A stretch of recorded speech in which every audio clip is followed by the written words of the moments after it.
Bienvenue sur Poker Builder. Aujourd'hui, on parle d'un moment que tout le monde ressent physiquement en tournoi, la bulle.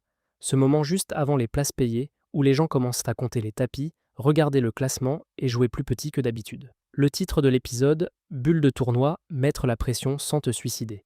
L'idée est simple. À la bulle, il y a de l'argent en jeu, donc la peur augmente. Et quand la peur augmente, la valeur des jetons n'est plus la même qu'en début de tournoi. Ton objectif, si tu as un stack moyen et que tu veux rentrer dans l'argent, c'est de profiter de cette peur sans te retrouver à tapis sur un spot borderline. On va voir trois choses. 1. Pourquoi la bulle change tout. 2. Comment mettre la pression intelligemment quand tu as un stack moyen. 3. Les pièges classiques qui te font te suicider juste avant l'argent. Et on terminera par un mini-exercice. Première partie, pourquoi la bulle change tout. En tournoi, on ne joue pas seulement pour accumuler des jetons, on joue aussi pour survivre. À la bulle, cette logique devient extrême. Beaucoup de joueurs préfèrent perdre un peu plus tôt que risquer leur tournoi. Résultat, ils foldent trop. Et si quelqu'un fold trop, il devient une cible parfaite pour des vols de blinds. Mais attention, à la bulle, il y a aussi un danger. Certains gros stacks comprennent ce mécanisme et vont te mettre une pression énorme parce qu'ils te couvrent. Quand un joueur te couvre, chaque décision contre lui est plus risquée. Tu peux sortir du tournoi, lui non. Donc, ton plan doit être double. Profiter des joueurs qui se protègent trop. Éviter les situations où un gros stack te force à jouer ton tournoi sur un coup marginal. Deuxième partie, ton plan si tu es stack moyen. Un stack moyen à la bulle, c'est souvent le joueur le plus fragile mentalement. Tu peux te dire, je veux juste rentrer l'argent, et c'est normal. Mais si tu ne prends aucun spot, tu vas te faire manger par les blinds et par les vols des autres.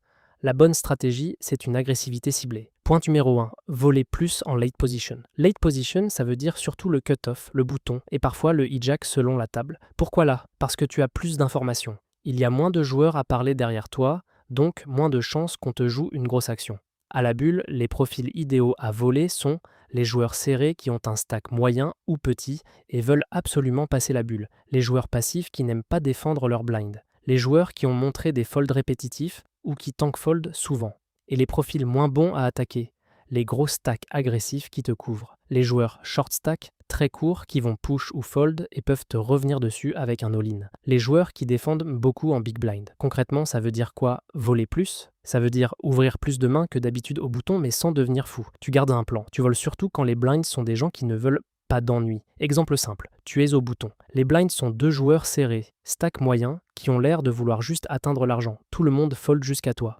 C'est un spot parfait pour ouvrir, même avec une main moyenne parce que tu prends les blinds très souvent. Et quand tu es payé, tu as la position, donc tu peux contrôler le pot. L'erreur, ce serait d'ouvrir large contre un joueur en big blind qui te couvre et qui adore 3 bêtes.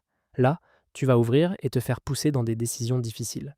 Point numéro 2. 3 bêtes plus sélectif, mais plus logique. À la bulle, on veut mettre de la pression, oui, mais un 3 bêtes engage plus le pot, donc l'idée n'est pas de 3 bêtes n'importe quoi. L'idée, c'est de 3 bêtes dans de bonnes conditions. Les meilleures conditions, le relanceur initial ouvre large, typiquement en late position. Il n'a pas envie de jouer un gros pot parce qu'il veut aussi passer la bulle. Et idéalement, tu le couvres, ou au moins, vous êtes proche en stack. Si tu 3B un joueur qui te couvre largement, tu risques de te retrouver à devoir fold une main correcte face à un 4-bet all-in, ou à jouer un pot énorme hors de position. C'est exactement le genre de scénario suicide qu'on veut éviter. Donc, règle simple pour un stack moyen.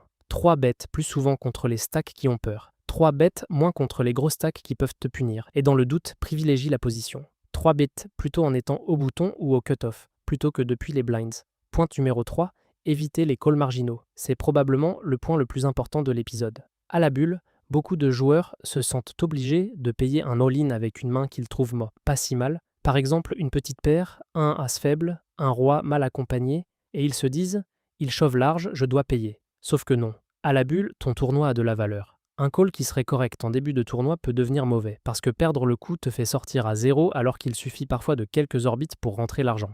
Donc, évite les calls qui jouent ta survie sur un coin flip inutile. Sois prêt à laisser passer des spots légèrement gagnants en jetons, si le risque de bust est énorme et que tu n'as pas besoin de doubler tout de suite. Attention, ça ne veut pas dire ne paye jamais, ça veut dire paye quand tu as une vraie raison, une main solide, un adversaire qui chauffe trop, une situation où doubler change vraiment ton tournoi. Mais par défaut, la bulle récompense l'agression, pas la curiosité.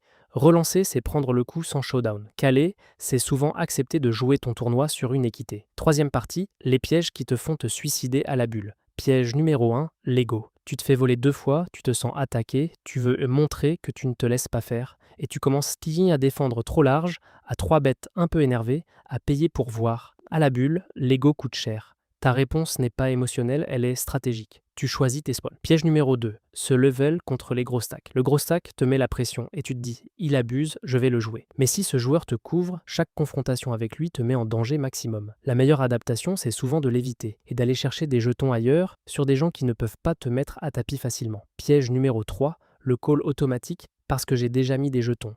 Tu as open, tu te fais shove et tu te dis, j'ai déjà investi, je dois payer. Non, tes jetons déjà mis dans le pot sont perdus. Point.